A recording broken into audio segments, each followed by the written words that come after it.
Yes, hello everyone. So welcome to the session that is complete LRDI strategy for IPMAT 27.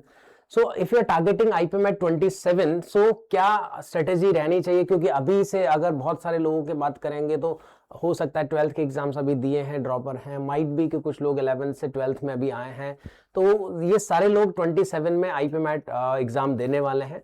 तो क्या strategy आपको follow करनी है, क्या टाइमलाइन फॉलो करना है, क्या चीजें हैं जिन पे आपको वर्कआउट करने की जरूरत है, इस वीडियो में मैं कंप्लीट बात करूंगा इस टॉपिक पे।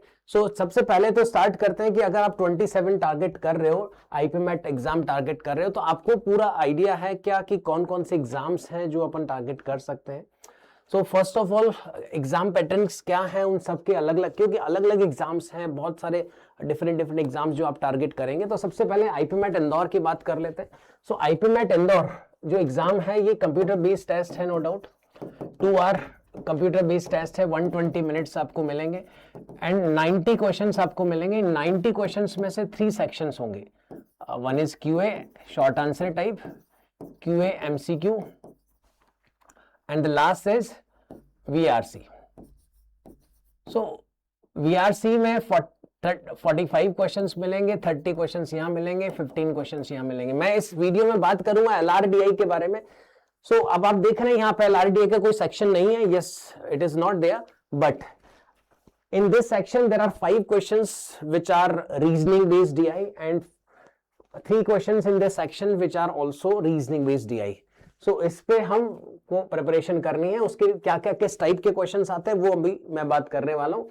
ओके, आईपीमैट रोहतक की बात करते हैं तो 120 मिनट्स में 120 क्वेश्चंस आपको मिलेंगे। वापस यहाँ पे 3 सेक्शंस वापस यहाँ पे है, वीआरसी है, क्वांट का एक सेक्शन है और एलआरडीआई का सेक्शन है। बेसिकली एलआर ही हम बोलेंगे, डीआई तो नहीं बोलेंगे, क्योंकि रोहतक में पिछले कुछ सालों में आपको डीआई के सेट्स नहीं मिले हैं। एलआर के सेक्शन में 40 क्वेश्चंस हैं, हर एक सेक्शन में 40 क्वेश्चंस है, तो ये 40 क्वेश्चंस आपको प्योरली एलआर से मिलेंगे, तो 33% वेटेज आपको यहां देखने को मिलेगा। चलिए आगे बात करते हैं जिपमेट के बारे में। जिपमेट में 100 क्वेश्चंस आपको मिलेंगे, 150 मिनट्स का टोटल टाइम है और इन 100 क्वेश्चंस में भी 3 सेक्शंस हैं, वीआरसी का एक सेक्शन होगा, क्यूए का एक सेक्शन होगा और एलआर का एक सेक्शन होगा। 33 क्वेश्चंस, 33 एंड 34 क्वेश्चंस, तो अगेन ऑलमोस्ट 33% जो वेटेज है वो एलआर सेक्शन को है। तो ये जो सेक्शन जिसकी मैं बात करने जा रहा हूं, एलआरडीआई का सेक्शन, ये भी आपको यहां मिलेगा 33% वेटेज के साथ। इसमें एलआर भी मिलेगा और डीआई भी मिलेगा। तो अभी मैं आने वाले पार्ट पे बात करने वाला हूं कि किस टाइप के क्वेश्चंस यहाँ पे मिल सकते हैं, क्या सिलेबस एग्जाम का रहता है, कि कौन कौन से टॉपिक्स आपको पढ़ने हैं इन सारे एग्जाम्स के लिए। अलग अलग प्रिपरेशंस नहीं है, सारे एग्जाम्स की ऑलमोस्ट सेम प्रिपरेशन है। बहुत थोड़ा सा डिफरेंस है जो इंदौर के बेसिस पे अलग हो सकता है। बाकी इंदौर के अलावा अगर मैं रोहतक की बात करूंगा तो जिपमेट की बात करूंगा, तो इन सब में ऑलमोस्ट सेम टाइप की चीजें हैं जो आपको अपने को करनी होती है। चलिए, तो सिलेबस में अगर लॉजिकल रीजनिंग की बात करें तो लॉजिकल रीजनिंग में ये सारे टॉपिक्स हैं जो मेजरली आपको तैयार करने होते हैं। Sequence and series, analogies, odd one out, coding decoding, symbols, notations, blood relation, direction sense, input output, Venn diagram पे बेस्ड क्वेश्चंस आते हैं, क्यूब्स एंड डाइस, डिस्ट्रीब्यूशन और बहुत सारे अरेंजमेंट्स पे बेस्ड पजल्स आती हैं, लीनियर अरेंजमेंट, सर्कुलर अरेंजमेंट आ सकता है इसमें। ये सब अरेंजमेंट बेस्ड क्वेश्चंस हैं। डिस्ट्रीब्यूशन होता है, क्लॉक्स और कैलेंडर्स पे भी बहुत सारे अच्छे क्वेश्चंस बनते हैं, वो सब आते हैं। Selection of group, selection of team by following the given conditions बनाने हैं आपको। कुछ फिगर बेस्ड क्वेश्चंस मिल सकते हैं, कुछ सीआर वाला पार्ट भी यहाँ पे है, क्रिटिकल रीजनिंग हम इसको बोलते हैं।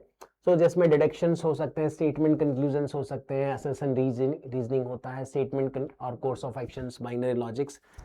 और ये एक और टॉपिक है that is called data sufficiency. Data sufficiency में you need to check whether the data given is sufficient to answer that question और नॉट। तो एक अलग टाइप का क्वेश्चन है जो आपको मिल सकता है यहाँ पे। इसके अलावा डीआई का जो सेक्शन है, यस मैं जो इंदौर की बात कर रहा था, इंदौर में एलआर का कोई सेक्शन नहीं है, यस नो डाउट, बट जैसा मैंने बोला कि 5 questions in MCQ and 3 questions in short answer type हर साल मिल रहे हैं, और ये प्योरली रीजनिंग क्वेश्चंस हैं या फिर रीजनिंग बेस्ड डीआई के क्वेश्चंस है। कोर डीआई यूजुअली नहीं दिखता है। डीआई में क्या होता है, usually would be given some data in form of table, bar graph, line graph, pie charts और सम कैसलेट्स, और क्वेश्चंस थोड़े कोर डीआई भी मिल सकते हैं, बट इंदौर का नेचर जो है वो इस तरह का है कि उसमें कोर डीआई के क्वेश्चंस नहीं आते, ज्यादातर क्वेश्चंस रीजनिंग बेस्ड आते हैं, जहाँ पे कुछ मैक्सिमाइजेशन मिनिमाइजेशन के कॉन्सेप्ट्स हो सकते हैं, कई बार थोड़े स्टेट्स पे बेस्ड क्वेश्चंस आ सकते हैं। ठीक है, तो इस तरह के क्वेश्चंस आपको मिलेंगे। गेम्स एंड टूर्नामेंट पे भी एक दो बार क्वेश्चंस आपको इंदौर में देखने को मिले हैं, तो ये थोड़े अलग टाइप के रीजनिंग है, ये कोर डीआई से थोड़ा सा अलग है जो इंदौर में यूजुअली देखने को मिल जाता है। तो ये सारे टॉपिक्स हैं जिन पे अपने को प्रिपरेशन करनी है, और अगर ये सारे टॉपिक्स कर लिए तो ऑलमोस्ट आप हर एग्जाम के लिए रेडी हैं। एलआरडीआई का सेक्शन के लिए आप रेडी हैं, किसी भी एग्जाम के लिए।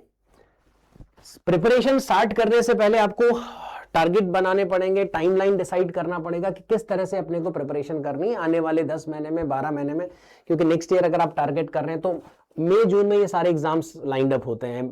ठीक है, चाहे आप इंदौर की बात करें, रोहतक की बात करें, जिपमेट की बात करें, तो मई और जून आप मान के चलिए कि ये सारे एग्जाम्स होने वाले हैं। हो सकता है कोई अप्रैल लास्ट वीक में भी हो सकता है, और ये जून एंड तक सारे एग्जाम्स खत्म हो जाएंगे। इनके अलावा भी अगर आप बाकी एग्जाम्स भी टारगेट कर रहे हैं, if you are targeting Symbiosis वाला एग्जाम, अगर आप नरसिम्हन टारगेट कर रहे हैं, तो उसके लिए अलग से आपको कुछ नहीं पढ़ना होगा। जो सिलेबस मैंने आपको दिखाया ऑलमोस्ट वही सिलेबस आपको करना है। चलिए, तो हम बात करते हैं कि क्या टाइमलाइन रहनी चाहिए, क्या टारगेट्स होने चाहिए, किस तरह से अपने को प्रिपरेशन कंटिन्यू करना है। तो सबसे पहले तो आपको देखो सिलेबस कंप्लीट करना पड़ेगा, आपको पूरा सिलेबस आपको थोरली गो थ्रू करना पड़ेगा। 1 बाय 1 टॉपिक स्टार्ट करिए। आई वुड सजेस्ट कि अभी जून से आप स्टार्ट करेंगे तो जून से दिसंबर का आपको टारगेट रखना चाहिए कि आपको जून से दिसंबर के बीच में सिलेबस कंप्लीट करना है। ठीक है, तो अब आपके पास जैसे जैसे टाइम है, हो सकता है आप स्कूल जा रहे हैं, हो सकता है आप ड्रॉपर हो, तो जैसे जैसे आपके पास टाइम अवेलेबल है, आप हो सकता है वीक में 4 घंटे 6 घंटे निकाल सकते हो सकता है 10 से 12 घंटे निकाल सकते हैं। तो अकॉर्डिंगली आप अपने सिलेबस को डिवाइड करिए। तो आपको टारगेट लेके चलना चाहिए मेरे हिसाब से जून से दिसंबर में, क्योंकि अगर आप स्कूल भी जा रहे हैं तो नवंबर दिसंबर ऑनवर्ड्स आपको बोर्ड्स पे भी फोकस करना पड़ेगा, तो इसको साइड में रखना पड़ेगा। सो यहाँ पे आपको थोरली सारे टॉपिक्स कंप्लीट करने हैं, एक एक की थ्योरी पढ़नी है, सारे एक्सरसाइज करनी है, और अब मैं सजेस्ट करूंगा कि 1 बाय 1 टॉपिक करिए। दूसरा, 5 डेज अ वीक का प्लान करके चलिए कि 5 डेज अ वीक आपको एक नया टॉपिक करना है, बाकी 2 दिन आप रिवीजन के लिए रख सकते हैं, क्योंकि एट द सेम टाइम आपको एक और नई चीज साथ में लेकर चलना पड़ेगा। अपन ऐसा नहीं कर सकते कि दिसंबर तक मैं सिर्फ सिलेबस कंप्लीट करूंगा उसके बाद रिवीजन स्टार्ट करूंगा, क्योंकि जो चीज आप जून में पढ़ रहे हैं, जुलाई में पढ़ रहे हैं, वो आप पूरा वर्कशॉप हो जाएगा, वो बिल्कुल याद नहीं रहेगा आपको। तो आप उसको रेगुलर बेसिस पे, हो सकता है ट्वाइस इन अ मंथ और 2 महीने में एक बार या महीने में एक बार आपको उसको रिवाइज करना पड़ेगा। सो आपको रिवीजन भी साथ करना पड़ेगा। तो आई वुड सजेस्ट कि आप वीक में 5 डेज नया टॉपिक पढ़ रहे हो तो 2 दिन आप रिवीजन के लिए रख लो, और इसको थोड़ा सा वेरी कर सकते हैं आप। 2 महीने बाद हो सकता है वीक में 4 दिन आप नया टॉपिक पढ़ रहे हैं, 3 दिन आप रिवीजन के लिए रख रहे हैं, ऐसा भी कर सकते हैं। But revision at the same time आपको करना पड़ेगा। जब आप क्वेश्चन सॉल्व कर रहे हैं, आपने एक टॉपिक उठाया, उसके 30 40 50 क्वेश्चंस की, हो सकता है कि उन 50 क्वेश्चंस में से आपको 20 क्वेश्चन में, 15 क्वेश्चन में, 10 क्वेश्चंस में डाउट है, आप उसको मार्क कर लीजिए। तो रिवीजन में हम वो सारे क्वेश्चंस करेंगे। इसके अलावा हर एक टॉपिक के आपको टॉपिक टेस्ट लगाने चाहिए। तो जब आप रिवीजन कर रहे हैं, आज आपने टॉपिक पढ़ा, 2 महीने बाद आप रिवीजन कर रहे हैं कि कोडिंग डिकोडिंग मैंने आज किया, तो कोडिंग डिकोडिंग पे मैं उस दिन रिवीजन टेस्ट लगा रहा हूँ, टॉपिक टेस्ट लगा रहा हूँ, तो वो सब के लिए आपको टाइम चाहिए। तो रिवीजन भी एट द सेम टाइम आपको करते रहना पड़ेगा। तीसरा चीज, प्रैक्टिस, ये बहुत इंपॉर्टेंट है। देखो, इट्स नॉट मैथ्स और क्वांट की आपको कुछ थ्योरी हम बता दें कि ये थ्योरी पढ़ लीजिए, इसके बेसिस पे क्वेश्चंस बन जाएंगे। एलआरडीआई जो सेक्शन है ये कंप्लीटली प्रैक्टिस बेस्ड सेक्शन है, तो जिसमें आपको प्रैक्टिस चाहिए। तो आपको वैरायटीज ऑफ क्वेश्चंस पे प्रैक्टिस करना पड़ेगा। सेम टाइप के क्वेश्चंस बार बार नहीं करने का कोई फायदा नहीं है। आपको वैरायटीज ऑफ क्वेश्चंस पे आपको थोड़ा सा एक्सप्लोर करना पड़ेगा कि यस, मैं एक टॉपिक उठाया मैंने, ब्लड रिलेशन या डायरेक्शन सेंस, तो डायरेक्शन सेंस पे क्या क्या टाइप के क्वेश्चंस बन सकते हैं, क्या मैं और कुछ मिल सकता है, क्या और कुछ नया कुछ बन सकता है क्या। तो आपको वैरायटीज ऑफ क्वेश्चंस पे प्रैक्टिस करना पड़ेगा। जैसे मैंने यहाँ बोला टॉपिक टेस्ट, इसी तरह से आप सेक्शनल टेस्ट के थ्रू ये प्रैक्टिस कर सकते हैं। जब भी आप सेक्शनल टेस्ट या टॉपिक टेस्ट लगाएंगे तो एक टाइम बाउंड प्रैक्टिस आपको मिल जाती है कि आप एक घड़ी लगा करके प्रैक्टिस कर रहे हैं। एक्चुअल एग्जाम में जो आपको फॉलो करना है उसी प्रेशर को आप फील कर रहे हैं, तो उसके साथ, और हर सेक्शन टेस्ट का या टॉपिक टेस्ट का उसके बाद एनालिसिस हम जरूर करेंगे, क्योंकि एनालिसिस के बेसिस पे ही हम नेक्स्ट टेस्ट की स्ट्रेटेजी बना पाएंगे कि हमने कहाँ दिक्कत की। अगर कोई क्वेश्चन हम नहीं बना पा रहे हैं तो क्यों नहीं बना पाए, क्या हमने ये वैरायटी प्रैक्टिस में हमने जब पढ़ा था तब कवर नहीं किया था, क्या हमने बनाया उस समय किया तो था बट हम वो भूल गए हैं, या फिर हम कोई एरर कर दे रहे हैं या मिस इंटरप्रिटेशन किया जिसकी वजह से हम क्वेश्चन को समझ नहीं पाए, या हमने मिस्टेक किया, हमारी नेगेटिव मार्किंग हो गई, किस वजह से नेगेटिव मार्किंग हुई। ये सब चीजें आपको एनालाइज करना पड़ेगा हर एक सेक्शन टेस्ट को लेकर के, हर एक टॉपिक टेस्ट को लेकर के। तो उस एनालिसिस के बेसिस पे ही हम फिर से रिवीजन करेंगे कि ये टॉपिक मेरा वीक है, इसमें मेरे को ये वाले टाइप के क्वेश्चंस में दिक्कत आ रही है, तो मैं वापस से उठाता हूं कि ये टॉपिक में वापस एक बार पढ़ लेता हूं कि इसमें क्या रह गया। सो इस तरह से अपन स्ट्रेटेजी बनाएंगे, रिवीजन और प्रैक्टिस टेस्ट से के थ्रू हमें पता लगेगा कि हमें कहाँ पे और वर्कआउट करने की जरूरत है। और एट द सेम टाइम आज से 2 महीने बाद जब आप, आई वुड सजेस्ट कि बहुत सारे लोग को लगता है कि मेरा एक बार सिलेबस कंप्लीट हो जाए तो मैं मॉक स्टार्ट करूंगा। ये बिल्कुल मेरे हिसाब से गलत अप्रोच है। आपका सिलेबस अगर 20% 30% भी हो गया तो आप मॉक्स लगाना स्टार्ट करिए। आप फील करिए कि एक्चुअल एग्जाम में जब 2 घंटे आपको 2.5 आवर्स आपको बैठना है, उसी फॉर्मेट में आप एग्जाम्स देने की कोशिश करिए। स्टार्टिंग में हो सकता है फ्रीक्वेंसी कम रखें, आप हो सकता है महीने में अभी आप 1 मॉक लगा रहे हैं या 2 मॉक लगा रहे हैं, ठीक है। धीरे धीरे हम इसकी फ्रीक्वेंसी बढ़ाएंगे, ठीक है। जब हम मार्च में अप्रैल में नेक्स्ट ईयर की बात करेंगे तो उस समय पे हो सकता है कि हम हर वीक मॉक लगा रहे हो, इवन हो सकता है कि हम एक वीक में 2 बार मॉक लगा रहे हो। बट आपको अभी से मॉक्स को स्टार्ट करना पड़ेगा, अपन उसको होल्ड नहीं कर सकते। सो मॉक्स लगाना, उनको एनालाइज करना बहुत जरूरी है। जैसे यहां मैंने बोला उसी तरह से मॉक्स के एनालिसिस भी करने हैं। इनके लिए आप एक काम और मैं सजेस्ट कर सकता हूं कि आप एक नोटबुक बना के रखिए जिसमें आप एरर्स और एनालिसिस लिखते रहिए कि आपने कहाँ एरर्स की, जब आपने ये टेस्ट अटेम्प्ट किया तो किन किन चीज़ों पे आपने को काम करने की जरूरत है। तो आप बीच बीच में उसको आप एक बार गो थ्रू करते रहिए कि आपको एक्चुअली कहाँ काम करने की जरूरत थी। पिछली बार मेरे को ये 8 चीजें थी पिछले टेस्ट में जो मेरे को जिस पे वर्कआउट करना था, मैंने 3 टेस्ट अब तक दे लिए, तो क्या मेरी इन 8 में से 3 चीजें 4 चीजें रिकवर हुई है? तो क्या मेरे अभी भी वही 8 पॉइंट पे अभी भी मेरे एरर हो रही है, या मेरे से और 8 के बजाय 10 और पॉइंट्स पे गलतियां हो रही है?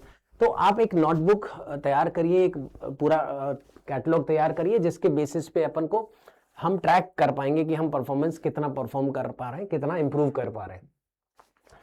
तो एक्चुअली देखो आईपीमैट की अगर हम बात करें तो आईपीमैट जो एग्जाम है, जो ये जो सेक्शन है जिसकी हम तैयारी कर रहे हैं, इस सेक्शन की अगर हम बात करें तो ये एक माइंडसेट बिल्डिंग वाली बात है। जैसे मैंने अभी भी बोला था कि कोई मैथ्स नहीं है कि आपको थ्योरी पढ़ना है, कुछ फॉर्मूलेज रटने हैं, आपको प्रैक्टिस करनी है। तो reasoning is all about identifying the patterns, organizing information neatly. जब आप अरेंज करते हैं चीजों को कि मेरे को डिस्ट्रीब्यूशन का पजल आ रहा है, अरेंजमेंट का पजल आ रहा है, तो आप चीजों को अरेंज कर रहे हो। तो ऑर्गेनाइजिंग द इंफॉर्मेशंस, पॉसिबिलिटीज को एलिमिनेट करना है, इन सब चीजों में आपको बहुत सारे केसेस बन रहे हैं, तो उनको गिवन कंडीशंस के हिसाब से कौन कौन से केसेस हैं जो मैं रूल आउट कर सकता हूं, ठीक है। और जब आप प्रेशर में होते हैं, जब आप टाइम बाउंड प्रैक्टिस कर रहे हैं, तो आपको कैसे अपने आप को मोटिवेटेड रखना है, ठीक है। कैसे हम वापस फाइट बैक कर सकते हैं, जब आप एक क्वेश्चन में ट्रैप हो जाते हैं उससे निकल के वापस फाइट बैक कैसे करना है, ये सब चीजें आपको सीखने की जरूरत पड़ेगी। तो इट इज नॉट ओनली कि सिर्फ सब्जेक्ट पढ़ना है, वो टॉपिक तैयार करना है, बल्कि ये एक माइंडसेट है, आपको अपने ब्रेन को उस तरह से ट्रेन करने की प्रोसेस है एक्चुअली, जिसके थ्रू अपने को गो थ्रू होना पड़ेगा। और याद रखिए हमारा जो गोल है, दिस इज नॉट कि हमको हर सवाल सॉल्व करना है। अगर जिपमैट में 33 क्वेश्चन आ रहे हैं तो 33 सॉल्व करने की जरूरत नहीं है, हो सकता है 25 सवाल 27 सवाल करने कोशिश हम करेंगे, क्योंकि जिपमैट बहुत इजी एग्जाम होता है। रोहतक में बहुत सारे लोग कर सकते हैं, 80% 90% क्वेश्चन भी अटेम्प्ट कर सकते हैं, किए जा सकते हैं। बट 100% क्वेश्चन सॉल्व करने की हमारी ऐसा नहीं है कि हम 100% क्वेश्चन करेंगे, बट जितना भी करेंगे हम वो एक्यूरेटली करेंगे। तो हमें करना ये है कि हमें इजी क्वेश्चंस फिल्टर करने हैं, हमें मॉडरेट क्वेश्चंस बनाने हैं, डिफिकल्ट क्वेश्चंस में ट्रैप नहीं होना है। बहुत सारे लोग यहाँ पे एक्चुअली फंस जाते हैं, वो ट्रैप को नहीं समझ रहे हैं। तो आपको स्किप करना भी आना चाहिए। ध्यान रखना कि आप कौन से क्वेश्चन को विद इन 15 सेकेंड 20 सेकेंड्स आप स्कैन करके, और आप क्या मैं अगले 1 से 1.5 मिनट में इस क्वेश्चन को आंसर ला पाऊंगा। अगर आपको लगता है यस 1 मिनट में आंसर आ जाएगा तो मैं उसको उसी मोमेंट पे अटेम्प्ट करूंगा। अगर आपको लगता नहीं ये टाइम टेकिंग हो सकता है तो मैं उसको मार्क फॉर रिव्यू करूंगा। मुझे लगता है कि नहीं, मैंने ये क्वेश्चन पहली बार देखा है तो मैं उस क्वेश्चन को बिल्कुल स्किप कर दूंगा। तो आपको स्किप करते भी आना चाहिए हर क्वेश्चन में। आपको अगर फर्स्ट ने के रियलाइज, उसके बाद 4 मिनट बाद रियलाइज हो रहा है कि यस ये क्वेश्चन तो मैंने गलत पिक कर लिया, तो आपने समझो कि आपने एक रिमेंबर वन थिंग कि एक डिफिकल्ट क्वेश्चन जो है that can cost you 3 to 4 easy questions. समझ रहे हैं? अगर आपने गलती से क्वेश्चन डिफिकल्ट उठा लिया और आप 4 मिनट बाद 5 मिनट बाद रियलाइज कर रहे हो, तो आपने 4-5 सवाल जो इजी आप बना सकते थे उनका आपने नुकसान किया। ठीक है, तो बहुत जरूरी है कि स्किप भी करते आपको आना चाहिए। आपको अपना पोटेंशियल समझ में आना चाहिए कि यस मैंने प्रैक्टिस की है, मैंने इतने सारे क्वेश्चंस किए हैं, इस तरह के क्वेश्चंस मैंने किए हैं, इसको मैं विद इन अ मिनट बना सकता हूं, इसमें 2 मिनट लगेगा, या मैं इसको नहीं बनाऊंगा या स्किप कर दूंगा। तो ये बहुत जरूरी है, ये सीखना बहुत जरूरी है, ये लर्निंग बहुत इंपॉर्टेंट है। और मैं अभी अभी बोला था कि एक्यूरेसी बहुत इंपॉर्टेंट है। जितना करेंगे, जो करेंगे वो आपको 100% आना चाहिए। ये हमारा अल्टीमेट गोल होना चाहिए जब भी हम प्रिपरेशन कर रहे हैं। तो इसी तरह के और इंफॉर्मेटिव वीडियोस के साथ फिर से मिलेंगे। Wish all the best.